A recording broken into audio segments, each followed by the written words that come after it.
And I mean this literally, when the pure, unadulterated evil is unleashed on this world. The people of Israel lived through one such moment this weekend. The bloody hands of the terrorist organization Hamas, a group whose stated purpose for being is to kill Jews. This was an act of sheer evil. More than 1,000 civilians slaughtered, not just killed, slaughtered in Israel. Among them, at least 14 American citizens killed. Parents butchered using their bodies to try to protect their children. Stomach-turning reports of babies being killed. Entire families slain. Young people massacred while attending a musical festival to celebrate peace. To celebrate peace. Women raped, assaulted, paraded as trophies.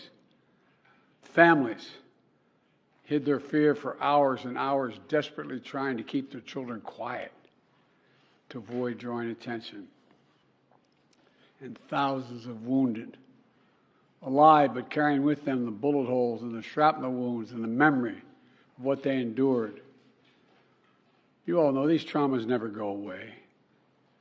There's still so many families desperately waiting to hear the fate of their loved ones, not knowing if they're alive or dead or hostages. Infants in their mother's arms, grandparents in wheelchairs, Holocaust survivors abducted and held hostage. Hostages whom Hamas has now threatened to execute in violation of every code of human morality. It's abhorrent. The brutality of Hamas, these bloodthirstiness brings to mind the worst rampages of ISIS. This is terrorism. But sadly, for the Jewish people, it's not new. This attack has brought to the surface painful memories and the scars left by a millennia of anti-Semitism and genocide of the Jewish people. So in this moment, we must be crystal clear. We stand with Israel. We stand with Israel. And we will make sure Israel has what it needs to take care of its citizens, defend itself, and respond to this attack. There's no justification for terrorism. There's no excuse. Hamas does not stand for the Palestinian people's right to dignity and self-determination. Its stated purpose is the annihilation of the state of Israel and the murder of Jewish people. They use Palestinian civilians as human shields. Hamas offers nothing but terror and bloodshed with no regard to who pays the price. The loss of innocent life is heartbreaking. Like every nation in the world, Israel has the right to respond, indeed has a duty to respond to these vicious attacks.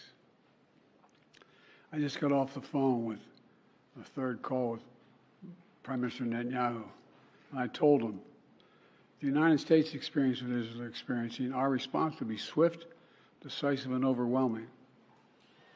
We also discussed how democracies like Israel and the United States are stronger and more secure when we act according to the rule of law. Terrorists purposely target civilians, kill them. We uphold the laws of war, the law of war. It matters. There's a difference. Today, Americans across the country are praying for all those families that have been ripped apart. A lot of us know how it feels. It leaves a black hole in your chest when you lose family. Feeling like you're being sucked in. The anger, the pain, the sense of hopelessness. This is what they mean by a human tragedy, an atrocity on an appalling scale. But we're going to continue to stand united, supporting the people of Israel who are suffering unspeakable losses and opposing the hatred and violence of terrorism.